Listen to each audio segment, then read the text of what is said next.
Hello, my name is Emine Yazıcı, aka Emmy, and I am a member of the Friends of the Shores. I'm running for Mandalay Shores Community Association Board of Directors for 2016. My husband and I lived in Mandalay Shores almost 23 years as full-time residents. Now, last November, when I attended Mandalay Shores Community Association board meeting, I had become concerned about recent actions and activities of current board of directors. Over our nearly 23 years of residency, the HOA has done a great job with our newsletters, picnics, neighborhood watches, and carrying out our voice to the city of Oxnard regarding our community concerns. I personally feel our HOA duties should stop there since we have no other common grounds in our community. I do not believe our HOA should get involved in complex and costly legal issues, hiring professional management companies, consultant attorneys, creating potential litigations. Board of directors should not use HOA funds on the above-mentioned issues. By banking on creating more revenues from its homeowners, whether it is raising dues, special assessments, nor by enforcing unreasonable fines.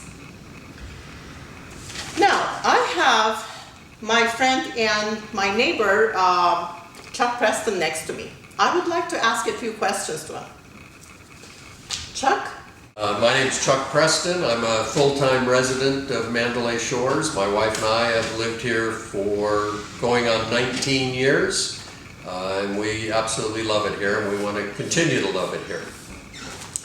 Chuck, I have a few questions to ask you. All right. What the Friends of Shores alternate board bring to the Mandalay Shores Community Association? Well, the first thing we'd like to do is represent all homeowners with careful financial management and the use of our resources here. We'd like to bring back a sense of community to the shores that we feel is lacking in this last year and a half to 2 years. The association has run very, very well as a volunteer operation for over 50 years with $10 to $20 dues paid, and ran without any professional management type associations. We have demonstrated through all those years there are many qualified volunteers available to serve, and right now I want to be one of those members. Do you think we really need a professional management company to run our homeowners association? I do not think we need one. Again, we have plenty of volunteers in the area. Besides, I'm a little bit confused. Initially, the word came out that the association was going to hire a professional organization to manage the association, to enforce regulations, execute fines where necessary. And lately I've heard a backtracking on that. I've now heard that the association would like to use the $30,000 or the term hiring a professional organization to hire an accounting firm to handle the bookkeeping. I agree we need help with bookkeeping based on the fact that there's only 3 reports for the whole year listed on the Mandalay Shores website. From those 3 reports, I'm able to determine that we write on an average about 8 checks a month. I do not think we need a professional organization to handle 8 checks a month.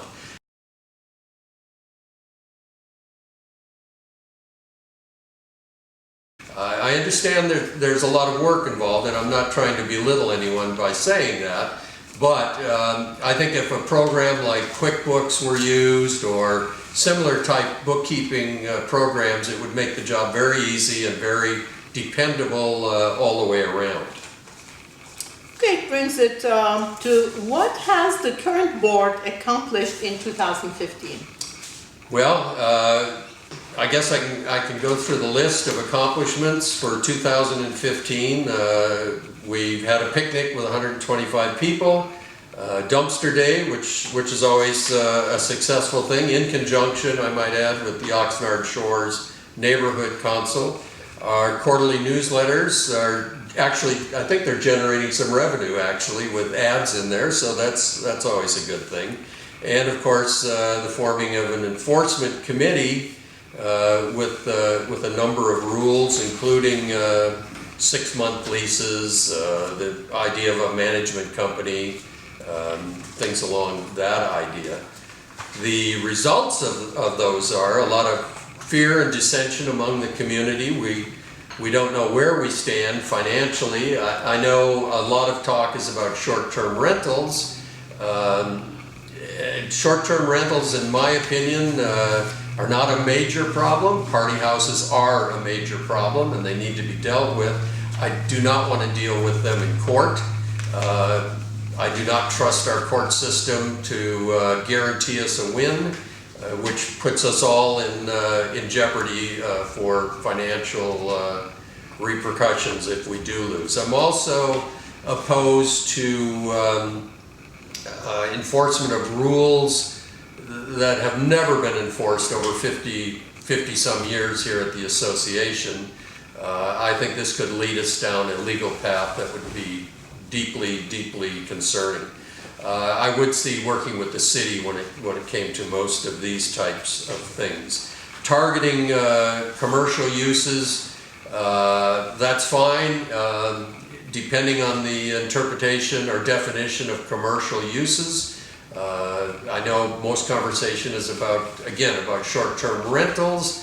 I don't know that, I do know that the term commercial property does not apply to short-term rentals in most cities in California, and there's plenty of legal cases pertaining to that. Again, that's something that's just going to lead us down a path to legal liability. The enforcement committee has come up with rules, again, without talking to anybody at all within the association other than the board itself. Which has led to really, rules that just don't work. I've talked to a number of apartment building owners here at the Shores. Most of them, not all, but most of them rent month to month, and they rent month to month so that they can get somebody out of there that is not paying their bill, or their rent, or is a disturbance or a problem. A 6-month rental is not gonna help. Most people are not gonna do it.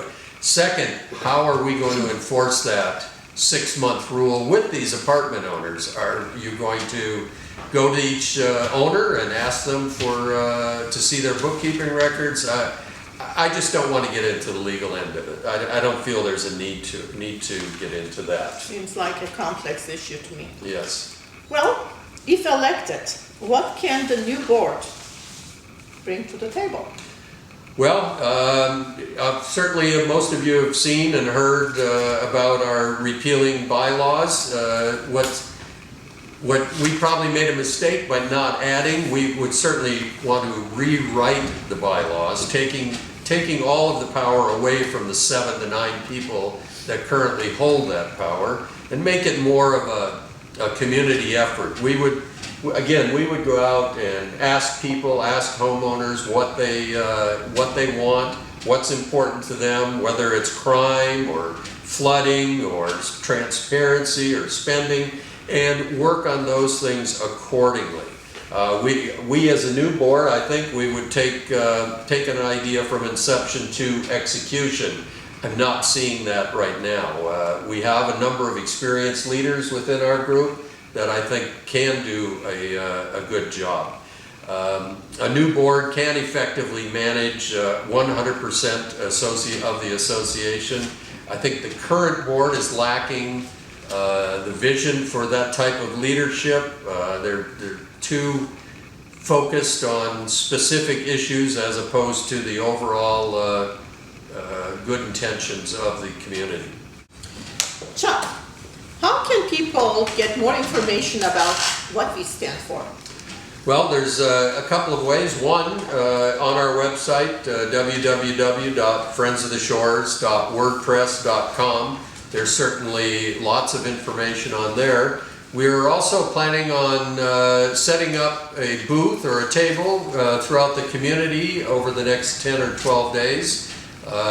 Once we finalize the locations, they'll be listed on friendsoftheshores.wordpress.com. We would encourage anybody that wants to ask us about what we stand for or how we're going to do things, to please come by, and one of us from Friends of the Shores, whether it's Emmy or myself or someone else, will be more than happy to answer those questions. So again, go to friendsoftheshores.wordpress.com and you'll see the location of where we will be at throughout the next 9 or 10 days. Thanks. Thank you.